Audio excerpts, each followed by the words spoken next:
ကိုတမ်းမလို့သားပဲဟမ်ခမရပြောစရာအကြောင်းရှိပဲလေကျွန်တော်တို့ကခမရနောက်ကိုလိုက်ရမှာလားဗျာစဉ်းစားကြည့်ဦး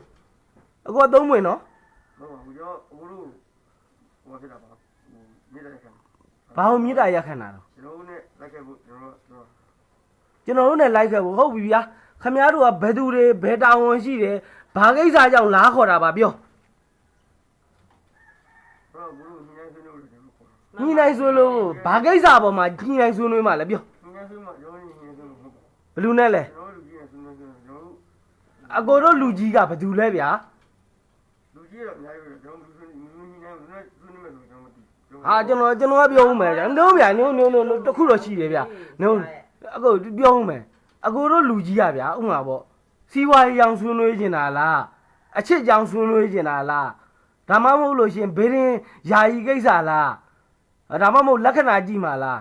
အဲ့လိုဆွေးနွေးစရာအကြောင်းတွေကခေါင်းစဉ်တွေကအများကြီးဗျာတချို့ subject တွေကြတော့ကျွန်တော်တို့တချို့ကိစ္စတွေကြတော့ကျွန်တော်တို့မသိတဲ့အပိုင်းတွေအများကြီးရှိတာပေါ့ဟမ်တို့ကပြင်ချင်းစရာမရှိပါဘူးတဲ့ကျွန်တော်နဲ့လိုက်ခဲ့ဖို့ကျွန်တော်ဟုတ်ပြီလေလိုက်ခဲ့ဖို့ဆိုတာဘာအကြောင်းရှိလို့ကျွန်တော်တို့ခေါ်တာလဲခင်ဗျားကဟုတ်ပြောပြမှာခင်ဗျားအကြောင်းကိုပြောပြမှာနော်အခုတမ်းမလို့သားအင်အားဘယ်လောက်ရှိလဲအဲ့ဒါကိုသိရမလို့သိပြမလို့ခင်ဗျားကျွန်တော်တို့ကလာခေါ်တာဟုတ်ခင်ဗျားကျွန်တော်တို့ကဟဲ့ဒီနိုင်ငံမှာနေတာဥပဒေဘောင်ထဲမှာကျွန်တော်တို့နေတာနိုင်ငံသားမှတ်ပုံတင်ရှိတယ်လက်ရှိနိုင်ငံသားတွေကနိုင်ငံသားအခွင့်အရေးအရာကျွန်တော်အိမ်မှာခင်ဗျားအခုကျွန်တော်တို့လာခေါ်တာဟုတ်ပြီဖမ်းအောင်လာခေါ်တာဖမ်းတာမဟုတ်ဘူးလို့ကျွန်တော်တာတာကြီးအေးသေးခေါ်တာဟုတ်ပြီဗျာတာတာကြီးအေးသေးခေါ်ခင်ဗျားလူကြီးတွေကျွန်တော်တို့လည်းလာဆွေးနွေးလို့မရဘူးလားမရဘူးဟမ်မရဘူးခမည်းမှာအထောက်ထားရှိလို့ရှိရင်အချိန်ရွေးလာခေါ်လဲအထောက်ထားမရှိရင်တော့မလာနဲ့ခင်ဗျားတို့ပြန်တော့ဒါကျွန်တော်ချာခင်ဗျားတို့အချုပ်ချာပိုင်နိုင်ငံမှာနေတာနော်အချုပ်ချာပိုင်နိုင်ငံမှာနေတာဒါကျွန်တော်ချာပြီးတော့ခင်ဗျားတို့တွေးဝင်ခင်ဗျားတို့ကျင်းလာခင်ဗျားတို့ပြောမှာပေါ့ကျွန်တော်တော့ဘာမှမခေါ်တော့ခင်ဗျားတို့ပြောနေတာမဟုတ်ဟာတော့ဘာကျွန်တော်မျိုးသမီးကြီးကမလိုက်နိုင်ဘာလုပ်မှာလဲဗျာတော့ဘာဟန်မလိုက်နိုင်ဘာလုပ်မှာဓမ္မရှိတယ်ကျမမလိုက်နိုင်အောင်ဆိုဆရာတို့ဘယ်လိုလုပ်မလဲကျွန်တော်တကယ်နေတော့ခေါ်ပါလေလှုပ်ပါစမ်းလိုက်လှုပ်ဘယ်လိုခေါ်မလဲလိုက်တဲ့နေနဲ့လှုပ်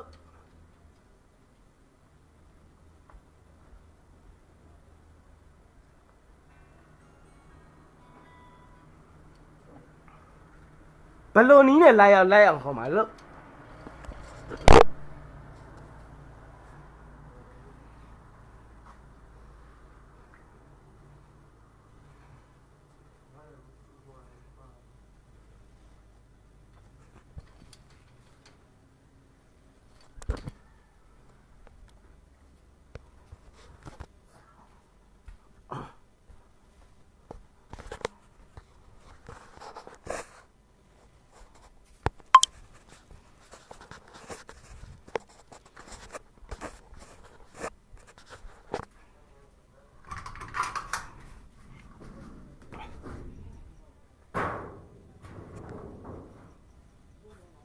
အင်းတကားမီးတွေဟိုတကားတွေအကုန်ပိတ်တယ်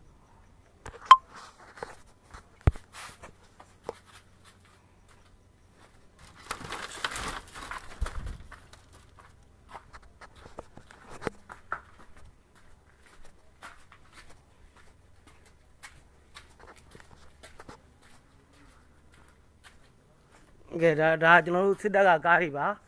စစ်တပ်ကကားတွေဒေါ်ဘဘလဟန်ကိုလာခေါ်တာလို့ကျွန်တော်တို့ပြောပါတယ်ဗျာဒါစစ်တပ်ကကားတွေပါဒီမှာတမလို့သားဆိုလို့တမလို့သားတွေပါပါတယ်ဒါစစ်တပ်ကကားတွေပါကားဖြူတစ်စီးရယ်ဒီမှာကားတစ်စီးပါခင်ဗျာဒါကျွန်တော်တို့ကတော့လက်ရှိတော့ကျွန်တော်တို့အိမ်ကျွန်တော်တို့ခြံဝန်းထဲမှာကျွန်တော်တို့နေတာပါဟိုရှေ့မှာကျွန်တော်တို့တစ်စီးရှိသေးပါတယ်ဗျာကားအဖြူတစ်စီးရှိသေးတယ်ရှေ့ကတော့ကျွန်တော်တို့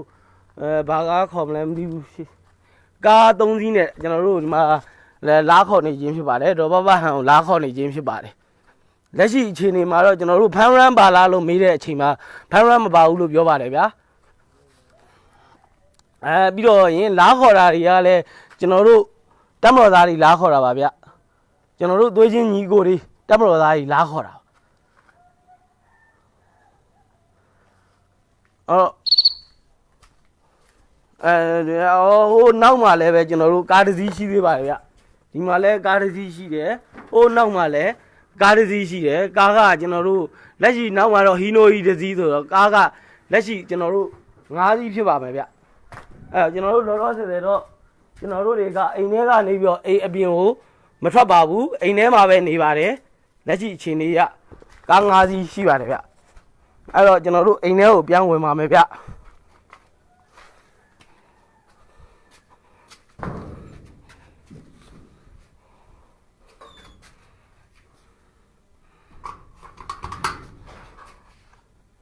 ဒါရကုန်ပိတ်တာ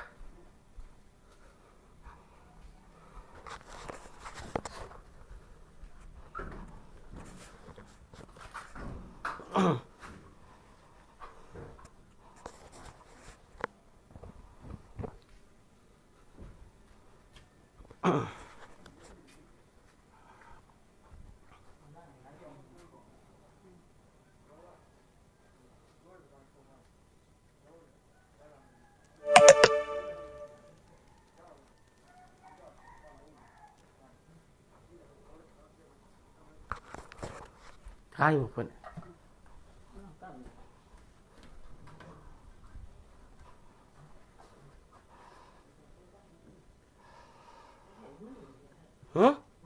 ဘယ်ဝင်လာလို့ဟမ်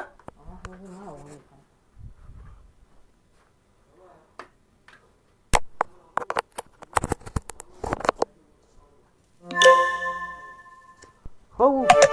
အမဟုတ်အင်အားသုံးမယ်ဆိုတော့နေပါဦးဗျာခင်ဗျာကျွန်တော်တခုပြောဦးမယ်ကျွန်တော်တို့ကဘာအပြစ်ရှိလို့ခင်ဗျားတို့အင်အားသုံးမှာတော့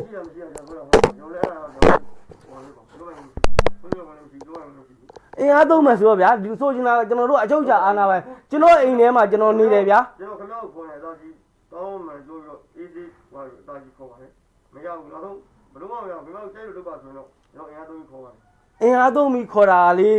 လုတ်လေလုတ်ပေါ့ခင်ဗျားခြံစည်းရိုးတွေဖြတ်ဝင်မယ်ဆိုလဲဝင်ပေါ့ဗျာဟုတ်တယ်မလားခြံစည်းရိုးတွေဖြတ်ဝင်မယ်ခြံစည်းရိုးတွေကြောဝင်မယ်ဆိုလဲဝင်ပေါ့ရတယ်ဟုတ်မမတော့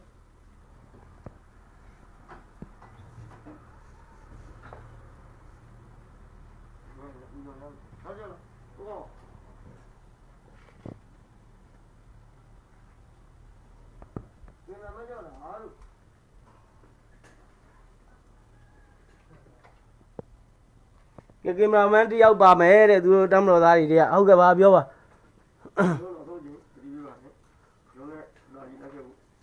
မဟုတ်အတားကြီးမဟုတ်အတားကြီးမလိုက်ဘာလုံးမှာတော့ဘယ်လိုရတဲ့နည်းနဲ့ဘယ်လိုလုံးမှာလဲဗျာအင်အားသုံးပြီးခေါ်မှာဆိုတာဘယ်လိုလဲဘယ်လိုအင်အားသုံးပြီးခေါ်မှာလဲဒါကျွန်တော်တို့အိမ်ကျွန်တော်တို့စီကျွန်တော်တို့ channel မှာနော်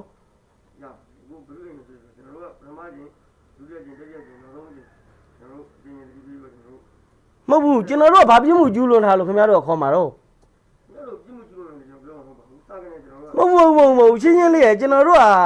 အချုပ်ချာအာဏာပိုင်နိုင်ငံထဲမှာနေတာနော်ခင်ဗျားတို့ကျွန်တော်တို့ပြစ်မှုမကျူးလွန်မဲနဲ့ကျွန်တော်တို့ခြံစည်းရိုးတွေကိုခင်ဗျားတို့ဖြတ်ဝင်ခင်ဗျားတို့ရာဇဝတ်မှုပဲခင်ဗျားတို့ကိုယ်တိုင်ကျူးလွန်တဲ့ရာဇဝတ်မှုပဲ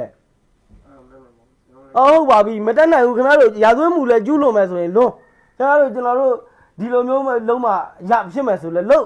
ဒါကခင်ဗျားတို့အကြောင်းပဲ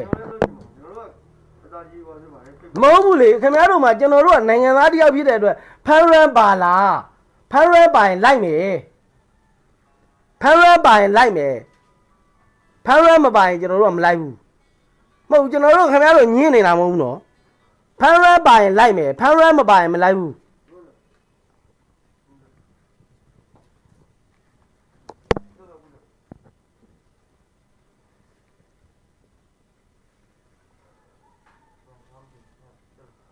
ဖန်ရန်မပါလို့ရှိရင်ကျွန်တော်တို့အစင်းသိဘယ်နေရာဘယ် area ဘယ်လိုပါဖန်ရန်ပါမယ်ဆိုလို့ရှိရင် live ဖို့အစင်းသိနော်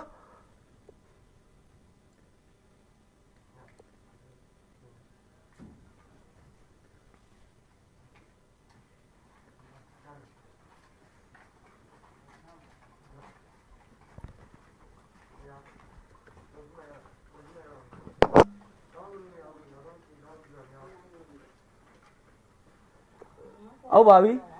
အခုဟာ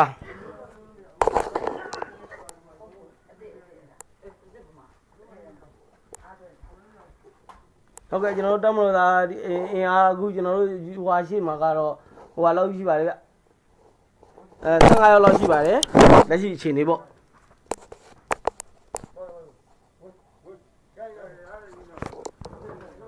ဟုတ်ပြီအခုဟုတ်ပြီကြောတက်ပြီးလို့ရှိရင်ကျွန်တော်တို့အေးစစ်လိုက်မယ်ကျွန်တော်တို့အကြမ်းပန်းနဲ့မလုံနဲ့မဟုတ်ခင်ဗျအဲ့လိုမပြောနဲ့အေးစစ်ကြောတက်ပြီးလို့ရှိရင်ကျွန်တော်တို့အေးစစ်လိုက်မယ်အေးစစ်လိုက်မယ်အေးစစ်လိုက်မယ်အေးစစ်လိုက်မယ်ဟုတ်ပြီလိုက်မယ်ကျွန်တော်တို့လည်းခင်ဗျားတို့နဲ့ခင်ဗျားအတူတူကျွန်တော်တို့နိုင်ငံကိုတာဝန်ထမ်းနေတဲ့လူနော်အေးစစ်လိုက်လိုက်နှစ်ခါတော့ပါပြီနော်လိုက်မယ်ကျွန်တော်တို့ဟုတ်ဒီမှာကျွန်တော်တို့ခြံစည်းရိုးတဲ့ကြောဝင်လာပါပြီလိုက်နော်ခြံစည်းရိုးတဲ့ကြောဝင်လာပါပြီအခုတက်ခဲနာမည်ပြောပါဦးဘယ်တက်ကလဲမပြောရဲနဲ့ဆိုရင်ခင်ဗျားတို့လိုက်မလိုက်ဘူးလားပြောမလိုက်ရသေးကျွန်တော်တို့ပြစ်မှာလားတနက်ကမရှိပါဘူးမလုပ်ပါဘူးတနက်နဲ့ပြစ်မှာလားမဟုတ်နေမလိုက်ရင်တနက်နဲ့ပြစ်မှာလားအကိုတို့ကခင်ဗျားတို့ကျွန်တော်တို့ဗျာကျွန်တော်ကလုံရယူတာခင်ဗျားတို့ပြစ်ဖို့လည်းမဟုတ်ပါဘူးခင်ဗျားတို့အကောင်းကြီးစိုက်လို့လူကြီးတောင်းလို့လည်းကျွန်တော်တို့မလိုက်အကိုတို့ကကျွန်တော်တို့ဖမ်းမယ်ဆိုလို့ရှိရင်ဖမ်းရမ်းပါတယ်ဒါကျွန်တော်တို့ခြံစည်းရိုးတဲ့ခင်ဗျားတို့ဝင်လာတာ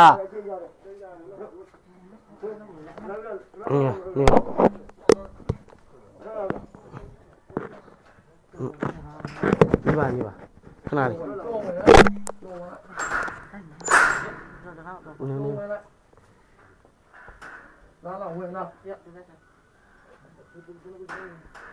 ညို့ဗျာ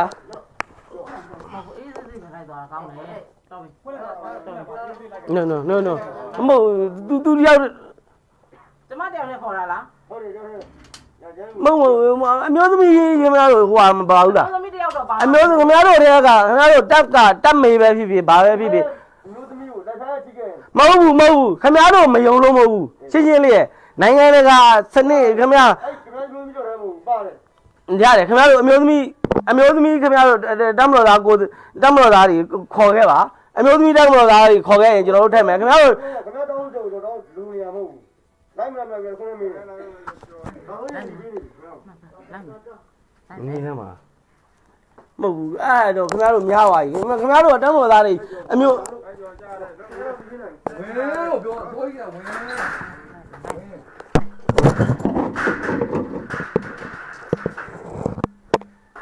နေနောက်ပြီးတော့လိုက်မယ်စိတ်မပေါ်နော်လိုက်မယ်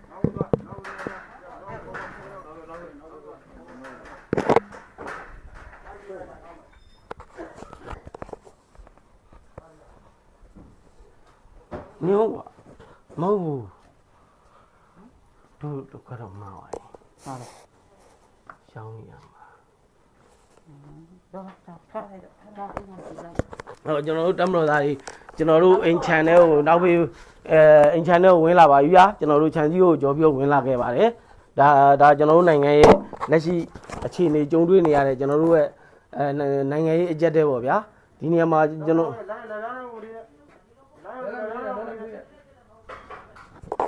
ဒါတော့ပပဟန်ကိုလာခေါ်တဲ့အခြေအနေပါတော့ပပဟန်တိုင်းဒေသကြီးလွတ်တော်ကိုတဲ့တော့ပပဟုတ်ပြီ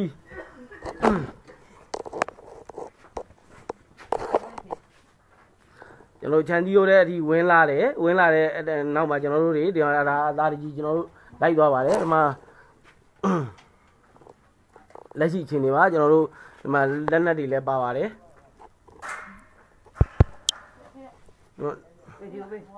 လက်နက်တွေလည်းပါပါတယ်ခြံစည်းရိုးတဲ့ကြောပြီးတော့ဝင်လာတာပါno ဦးကျော်နောက်ဆုံးတကားပြန်ပိတ်လိုက်အဲ့မှာတော့ချိတ်လိုက်လေဦးကျော်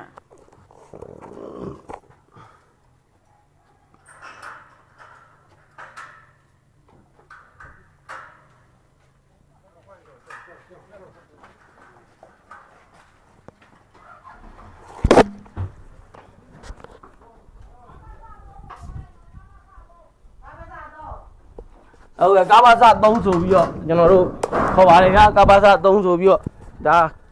လက်ရှိအနေနဲ့လားခေါ်တဲ့ကားတွေပါဒါပေမဲ့လားခေါ်တဲ့နေရာမှာအမျိုးသမီးတွေတယောက်မှမပါပါဘူးလက်ရှိရှင်နေပါ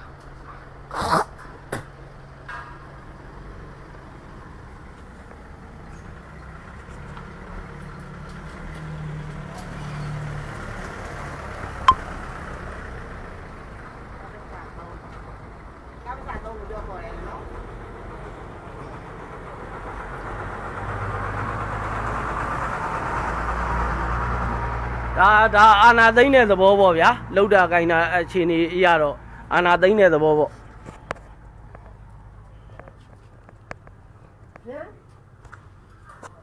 ညာအေးဘောစစ်တက်ကကားပါတော့စင်းနေတော့ကားပါတော့စင်းနေလေတော်ဆိုးရပါတယ်ကျွန်တော်တို့ခြံစည်းရိုးတွေတဲ့ကိုကြောပြီးဝင်တယ်ကျွန်တော်တို့တွေဒီဖန်ရန်ပါမပါဘူးကျွန်တော်တို့မေးတယ်ဖန်ရန်ကိုလည်းမပါဘူးမပါရင်ကျွန်တော်တို့ဒီလိုအကြမ်းဝင်ရပါလိမ့်မယ်ဆိုပြီးခြံစည်းရိုးတွေတဲ့ကိုကြောဝင်ပါတယ်ပြီးတော့ကျွန်တော်တို့လားခေါ်တဲ့အချိန်မှာ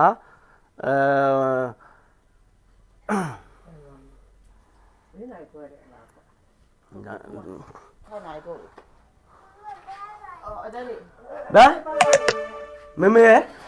အလုပ်ကိစ္စနဲ့မေအလုပ်ကိစ္စနဲ့သွားတာသမီးရဲ့မေမေအလုပ်ကိစ္စနဲ့သွားတာမဘူးနဲ့သမီးဟုတ်ပြီသမီးကမကူဘူးနဲ့ဟဲ့မကြောက်ဘူးလို့ပြောစမ်းမကြောက်ဘူးလို့ပြောစမ်းကြောက်ဘူးအေးအလုပ်ကိစ္စနဲ့မေမေသွားတာဘာမှဘူးနဲ့နော်စိတ်မဘူးနဲ့အေးစိတ်6နာရီမှနဲ့ထုတ်ပြီလာတယ်9နာရီနော်စိတ်မဘူးနဲ့နော်မကူမငိုနဲ့သမီးလေးနော်အေးစေးပါဘယ်သမီးอ่ะဘာမှဖြစ်ဘူးမဟုတ်ပါဘူးလာလိုက်ဒီလာမလားမဟုတ်ပါဘူးနော်မဟုတ်ဘူးမဟုတ်ပါဘူး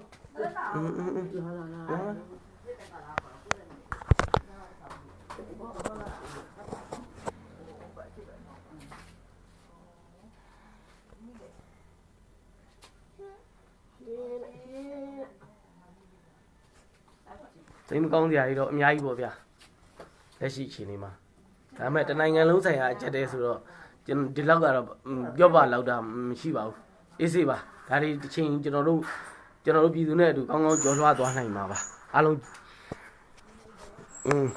ကျွန်တော်တို့မိသားစုတွေကတော့နည်းနည်းစိတ်လှုပ်ရှားမှုတွေတော့ရင်ဆိုင်နေရတယ်ပေါ့